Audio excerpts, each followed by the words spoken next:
여러분, 두 번째 시간입니다. 문학과 매체. 우리 지난 시간에 납작납작 박수근 합법을 위하여 이 시하고 박수근의 그림의 어떤 연관성, 또 어떤 그 각 매체 안에서의 어떤 표현 방법, 뭐 내용 이런 것도 우리가 살펴봤습니다. 보신 것처럼 박수근 그림의 어떤 성격을 이 시에서 잘 녹여냈다. 그 박수근 하풍, 그 다음 박수근이 지향하고자 했던 지향점 이런 것들 요 시에서 잘 받아들여서 시를 썼고, 또 거기에 또 시만의 표현 방식을 넣어 가지고 또 시적 화자가 가지는 어떤 비판적인 의식 이런 것들도 녹여냈습니다. 그래서 우리가 지난 시간에 제재 정리한 것처럼 이 작품은 서민들의 고달픈 삶에 대한 연민을 드러낸 그러한 시였다. 근데 서민들의 고달픈 삶 자체가 박수근의 그림에 등장했다. 그래서 그 그림을 바탕으로 이런 주제를 끌어냈다. 이렇게 정리를 했었습니다. 자, 오늘은 이제 두 번째 시간인데요. 우리 교과서 가면 지금 학습활동 106페이지 있거든요. 이렇게 이어서 계속 한번 보겠습니다. 자, 박수근의 그림을 본 느낌과 생각을 자유롭게 말해보자. 그림 속 인물 및 인물의 행동 어떻습니까? 네, 아낙네들이 쪼그려 앉아 있고 기로라는 그 그림에서는 바구니를 얹은 아낙네와 아이들이 길을 걷고 있다. 또한 아기 보는 소녀가 아기를 얻고 있다. 결국 이제 이 세 그림 다 이것은 서민들의 일상적인 모습이다. 이렇게 이제 공통점을 찾을 수 있겠네요. 색깔 및 질감 어땠느냐? 질감 어땠습니까? 거칠죠? 색깔은 좀 약간 어둡고 좀 탁한 그러한 느낌입니다. 어두운 색이 주로 사용되었다. 질감이 거칠다. 전체적인 느낌, 생각 뭔가 거칠다, 어둡다, 투박하다 이런 것들이 결국 이러한 하풍이 뭘 드러낸다? 서민들의 삶과 정서를 나타내고 있는 것 같다. 이렇게 이야기했습니다. 자, 이렇게 보면 이제 그림을 잘 감상하게 되겠고, 활동 2번 가봅시다. 자, 그러면 이 작품에서 시인이 박수근의 합법을 표현한 시구를 써보자 라고 되어 있는데, 합법을 표현한 시구는 뭡니까? 그렇죠. 드문드문 세상을 끌어내어 한 며칠 눌렀다가 이렇게 나와 있습니다. 그래서 벽 위에 납작하게 뻗어 있다. 옆편네와 아이들도 한 며칠 눌렀다가 벽에 붙여놓고, 이건 이제 그 압축된 그러한 그 모습. 피도 눈물도 없이 바짝 마르기. 이거는 서민들의 각박하고 메마른 삶을 이제 드러낸 그러한 시였죠. 근데 우리 그 박수근의 그림 자체가 어떻습니까? 마치 화석화 돼가지고 물기가 싹 빠져서 뭔가 박제된 느낌을 주죠. 그런 것들을 이제 이렇게 표현한 거죠. 피도 눈물도 없이 바짝 마르기. 근데 이거 내용상으로는 어떻다? 메마르고 각박한 현실을 살아가는 민중의 모습을 이렇게 표현했다. 이렇게 정리하면 되겠습니다. 그리고 밑에 그리곤 드디어 납작해진 천지 만물을 한 줄에 깨워놓고 우리 북어 우리 말린 생선을 이렇게 깨워놓은 것처럼 이렇게 되어 있다는 거죠. 이렇게 이제 표현을 했습니다. 이 작품에 나타난 사람들의 모습을 바탕으로 시인이 박수근 합법에 주목한 이유, 또 이를 통해 전달하고자 하는 의미 뭘까? 시인이 박수근의 합법에 주목한 이유는 뭡니까? 그 합법이 뭘 잘 드러낸다? 그 합법이 삶의 고통에 짓눌리고 세파에 흔들리는 서민들의 모습을 잘 표현하고 있다고 생각했기 때문이다. 박수근의 합법이 민중의 삶의 고통, 삶의 애환을 잘 드러낸 합풍이다라는 거죠. 거기에 주목을 했고, 그 이유는 시인은 이를 통해 서민들의 고달픈 삶의 모습을 효과적으로 나타내고 그러한 세태에 대한 비판적 시각을 드러내고자 했다. 왜 인간이 이렇게 슬프게 살아가야 되느냐라는 의문을 드러내고자 했다라는 거죠. 쉽게 얘기하면 박수근 그림 봤는데 너무 슬프더라. 우리 인간의 모습이 매우 힘들더라. 그래서 나는 왜 인간이 이렇게 힘들게 살아야 되느냐? 신에게 한번 묻고 싶었다라는 거죠. 그게 답니다. 자, 넘어갑니다. 활동 3번. 배고 쪽에 제시된 박수근의 그림 중 하나를 선택해서 삼행시 한번 써보자 라는 건데, 이거 한번 써보세요. 나중에 계약하면, 진짜 그 오프라인 계약하면 선생님이 확인할 거예요. 안 하면 수행평가 감점 할 수도 있으니까 꼭 할 수 있도록 합니다. 자, 봅시다. 뭐 제가 이제 한 거는 요겁니다. 새 여인 삼행의 시. 세상은 우리 이웃들을 짓누르곤 한다. 여기 세상에 눌려 표준조차 잃어버린 안악들을 보라. 인생은 원래 그런 것이라고. 그럼에도 우리는 살아간다고. 새 여인은 말한다. 아, 그 그림의 내용을 잘 살려서 이렇게 표현을 했네요. 자, 넘어갑시다. 활동 4번. 이거는 이제 학습활동 4번은 지금 예덕선생 전이라고 박지원의 어떤 소설인데, 요거는 안 하겠습니다. 안 하고 선생님이 이제 요거보다는 지금 시와 그림이니까 그냥 시와 그림으로 그 교과서를 재구성해서 가지고 왔어요. 그래서 시와 그림 두 번째 2부입니다. 1부 뭐였죠? 1부가 박수곤 합법을 위하여 새 여인 박수곤, 요거 이제 엮어 감상하는 거였고, 2부입니다. 그러면 2부에서는 어떤 시와 어떤 그림이 나올까요? 자, 2부는 김춘수의 내가 만난 이중섭이라는 시를 가지고 왔습니다. 그것과 그림, 그림은 이중섭의 길 떠나는 가족, 이렇게 이제 엮었습니다.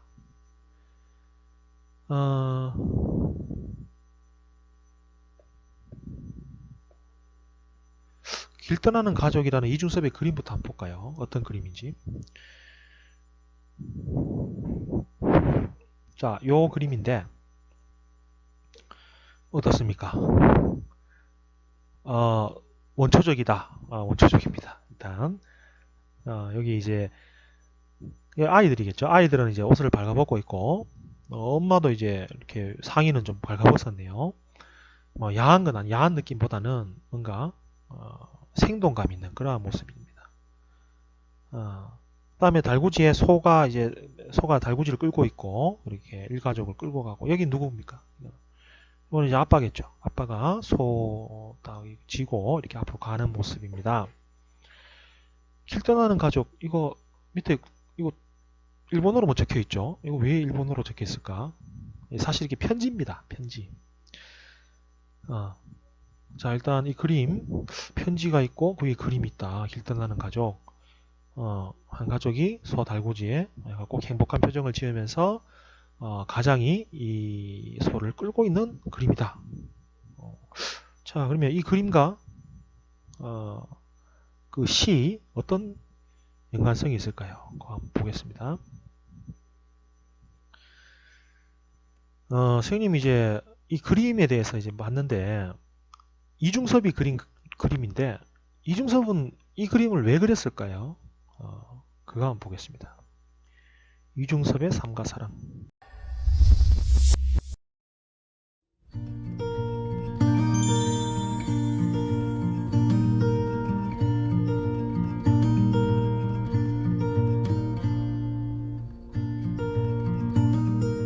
평안남도 평원에서 태어난 이중섭 화백은 한국전쟁이 발발하자 아내와 두 아이들을 데리고 제주도 피난길에 올랐습니다.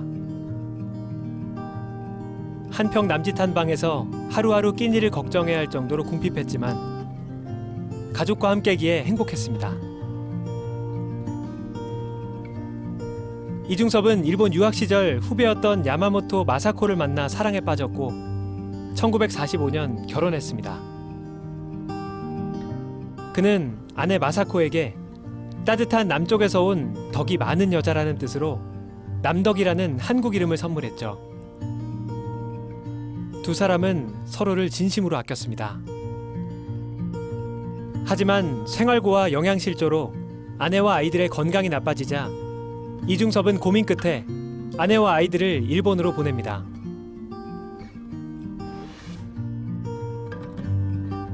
홀로 한국에 남은 이중섭은 매일 편지를 썼습니다. 편지에는 하루빨리 재회하기를 바라는 그의 애틋함과 절절함이 묻어납니다.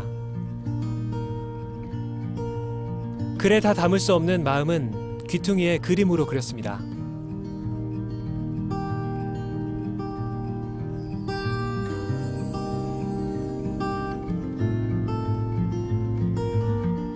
이중섭은 그림을 팔아 가족과 재회하기 위해 쉬지 않고 그림을 그렸습니다. 한 점 한 점 온 힘을 다했죠.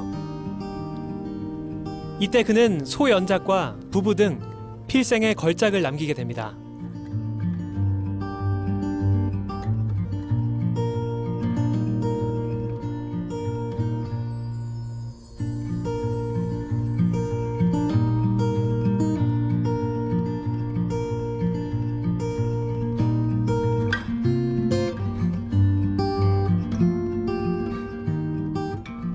가난과 싸우며 예술혼을 불태우던 이중섭.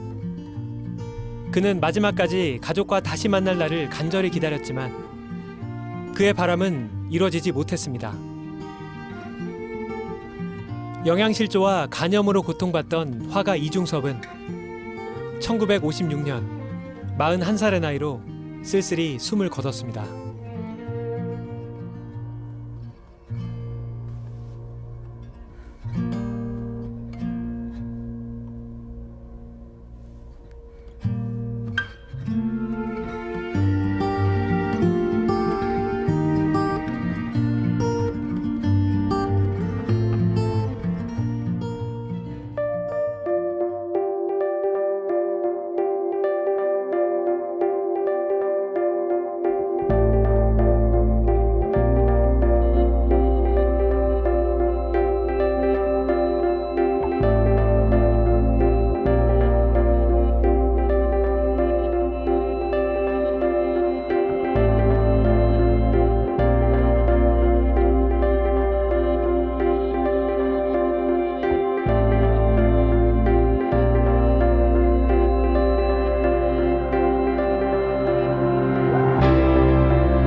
네.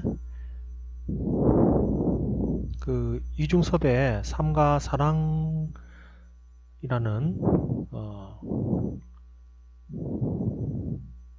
동영상을 이제 봤는데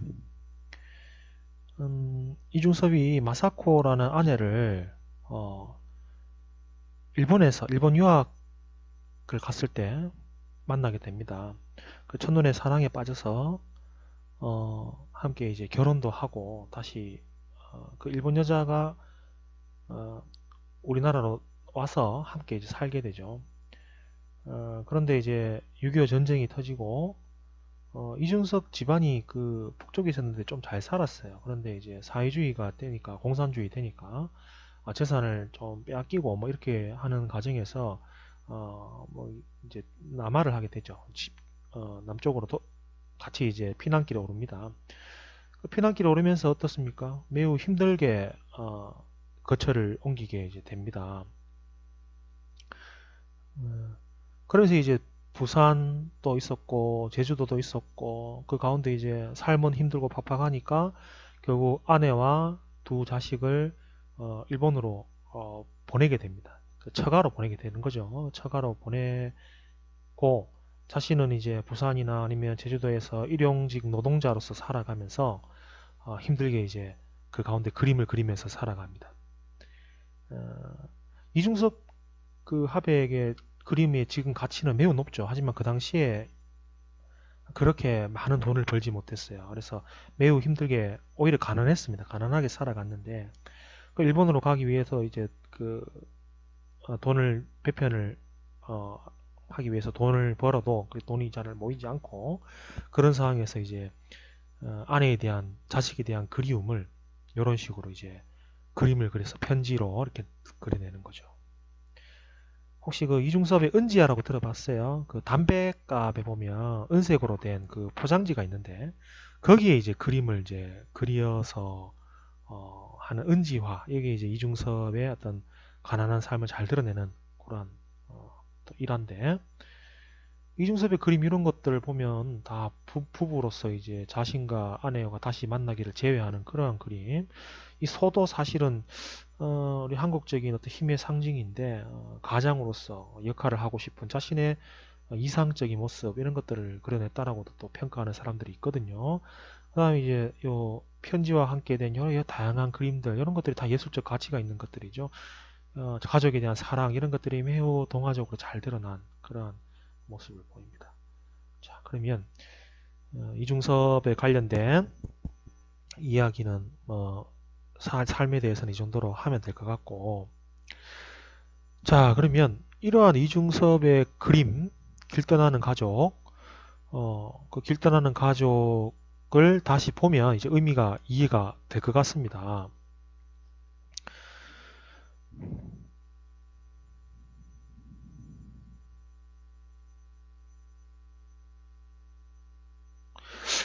여기 이제 가족들은 자신이 제외하길 바라는 그런 가족들의 모습, 끌고 가고 자신의 가장으로서 역할에 충실하는 자신의 모습, 가족에 대한 사랑 이런 것들이 잘 드러나는 그러한 그림이다라는 거 우리가 이해할 수 있겠네요. 그러면 이제 그림에 대해서는 이 정도 보면 될 것 같고, 김춘수 시인이 쓴 내가 만난 이중섭이라는 시가 있어요. 이제 지금 하고 있는 게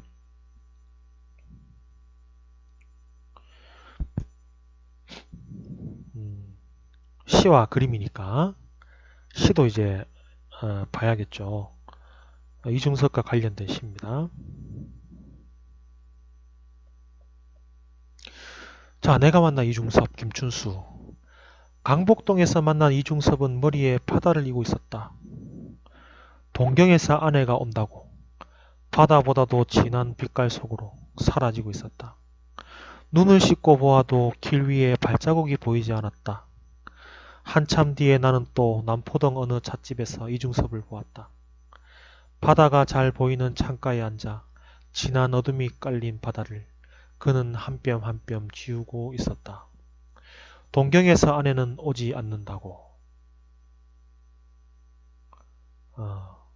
자, 김춘수 시인이 사실 이중섭하고 이제 아마 그 통영인가 뭐 하여튼 거기서 함께 조한 예술가로서 같은 예술가니까 뭐 이런 데서 이제 만난 적이 있는 것 같습니다. 그때 이제 지은 시인 것 같은데, 김춘수 시인이 내가 만난 이중섭은 어떤 모습이었느냐? 이중섭은 머리에 바다를 이고 있었다. 이 말은 무슨 말입니까? 바다를 이고 있었다. 바다를 동경한다라는 거죠. 바다를 왜 동경합니까? 바다 건너 누가 있기 때문에 아내와 자식들이 있었어. 항상 시선이 바다를 향해 있었단 말이죠. 가족에 대한 사랑, 그리움 이런 어떤 의미입니다. 동경에서 아내가 온다고 바다보다도 진한 빛깔 속으로 사라지고 있었다. 동경에서 아내가 올 것이야 라고 이중섭이 바다를 보면서 하염없이 바라보고 있었다는 뜻이 되겠죠. 눈을 씻고 보아도 길 위에 발자국이 보이지 않았다. 눈을 씻고 봐도 길 위에 발자국이 보이지 않았다. 결국 이제 오는 길이 그 발자국이 안 보인다는 것은 오지 않는다는 의미가 되겠죠. 아무리 눈을 씻고 봐도 그 올 흔적이 없다는 거야. 그래서 한참 뒤에 나는 또 남포동 어느 찻집에서 이중섭을 보았다. 시간이 흐르고 또 이중섭을 봤어요. 바다가 잘 보이는 창가에 앉아 진한 어둠이 깔린 바다를 그는 한 뼘 한 뼘 치우고 있었다. 매우 슬프네요. 아내가 오지 않으니까 그 어둠이 깔린 바다를 한 뼘 한 뼘 치우고 있었다라고 이야기했습니다. 그리움은 고통을 수반하죠. 너무 고통스러우니까 오히려 잊으려고 노력하는 그러한 모습. 그게 더욱더 슬픔을 자아냅니다. 우리 A 불비라 그러죠. 슬프지만 슬프지 않는 그러한, 너무 슬퍼서 슬픔에서 벗어나려고 하는 그러한 모습. 그게 더 가슴 아프게 다가옵니다. 동경에서 아내는 오지 않는다고. 동경에서 아내는 오지 않는다. 김춘수가 본, 시적 화자가 본 내가 만난 이중섭은 가족에 대한 간절한 사랑, 그리움을 갖고 있었지만 그게 실현되지 못해서 절망하는 그러한 모습의 이중섭을 보았는 것 같아요.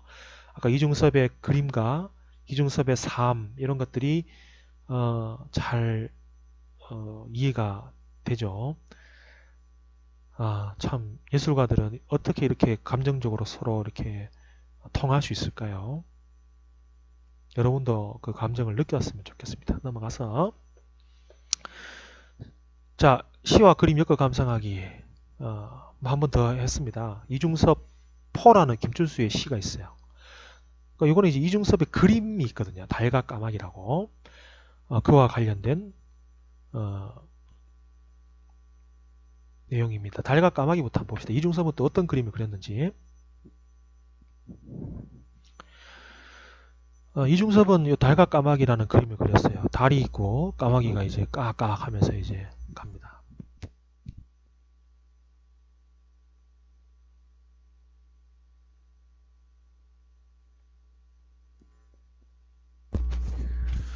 매우 단촐한 그림인데 이 그림을 보고 또 김춘수는 어떤 시를 썼을까 봅시다. 이중섭 4 연작시죠. 이중섭이 김춘수에게 시적 영감을 많이 줬습니다. 그래서 연작시를 썼어요.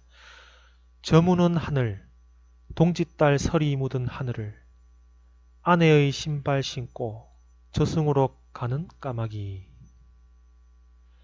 까마귀는 남포동 어디선가 그만 까욱하고 한 번만 울어버린다. 오륙도를 바라고 아이들은 돌팔매질을 한다. 저무는 바다, 돌 하나 멀리 멀리.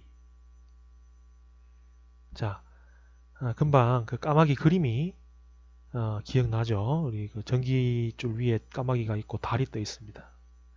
근데 어떻게 표현했습니까? 김춘수는 저무는 하늘, 그 그림의 계절적 시간적 배경이에요. 밤이 되는 무렵입니다.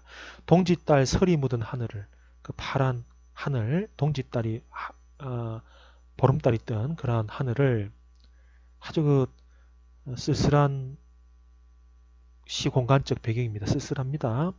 아내의 신발 신고 저승으로 가는 까마귀. 아내가 진짜 죽은 것은 아닌 것 같고 아내의 신발을 신고 저승으로 가는 까마귀. 그러니까 나는 이승에 있고 아내는 저승으로 가고 그 단절감. 결국 이제 아내가 죽었다는 의미보다는 그만큼의 어떤 극한의 단절감을 느낀다라고 보면 되겠죠. 이중섭이. 까마귀는 남포동 어디선가 그만 까욱하고 한 번만 울어버린다. 여러 번 안 울고 한 번만 울어버리고 날아가 버리는 거죠. 잡을 수 없는 아내, 돌아오지 않는 아내의 모습, 그 간절함, 그리움 이런 것들이 그 그림에 잘 드러났다라고 시인은 본 것 같아요. 그래서 이렇게 썼습니다. 오륙도를 바라고 아이들은 돌팔매질을 한다. 자, 길을 가다가 보니까 아이들이 그 오륙도 돌아서는 연락선 들어봤죠? 돌아와요 부산항에 오륙도 있습니다. 이게 이제 부산 근처입니다. 오륙도를 바라고 아이들을 돌팔매질을 한다. 바다를 향해서 하염없는 그리움의 행위가 되겠죠. 저무는 바다. 그러니까 그 돌팔매질을 하는 그 모습이 그리움의 상황을 연결되는 거죠. 이중섭도 아마 그 아이들 돌팔매질 하는 걸 보면서 그 돌팔매질을 하는 것처럼 자기도 그 바다 건너 일본 그 아내에 대해서 어떤 손짓을 하고 있겠죠. 저무는 바다, 돌 하나 멀리 멀리, 돌 하나 멀리 멀리 이렇게 가지만 이 돌이 닿겠어요? 그 바다에 그 넓은 바다를 건너겠어요? 건너지 못하겠죠. 돌 하나 멀리 멀리 떨어져서 가라앉겠죠. 그래서 다가갈 수 없는 그 아내에 대한 어떤 그리움, 단절감 이런 것들을 가진 이중섭의 삶, 또 그 이중섭의 삶이 잘 드러난 그 달과 까마귀라는 그림에서 영감을 받아서 김춘수가 이런 시를 썼어요. 저 어떻습니까? 시와 그 그림과 함께 보니까 또 그 삶을 이제 생각하면서 보니까 시가 더 잘 이해가 되는 것 같죠? 자, 우리 처음으로 돌아가서 지금 이제 선생님이 문학과 매체 시와 그림으로 이렇게 소주제를 잡았는데 시와 그림은 같은 예술이다. 그림이 시가 되기도 하고 시가 그림이 되기도 하고 또 그 그림을 그린 화가가 또 시가 되기도 하고 뭐 등등 이렇게 이제 예술 안에서 이러한 다양한 매체들이 서로 관련성을 맺으면서 시가 그림이 되거나 그림이 시가 되는 그러한 형태가 있습니다. 그래서 우리가 이러한 다매체 시대에 문학이 그 영역을 그 책 안에서만 한정되어서 존재하는 게 아니라 장르를 뛰어넘어서 함께 이렇게 공유될 수 있다라는 거, 그거 이제 머릿속에 넣고 이해를 하고 앞으로 이러한 다방면의 예술을 함께 이렇게 바라보는 그러한 예술적 인식의 그 틀이 조금 이렇게 만들어졌으면 좋겠다라는 바람을 끝으로 말하면서 이번 시간을 끝내도록 하겠습니다. 고생하셨습니다.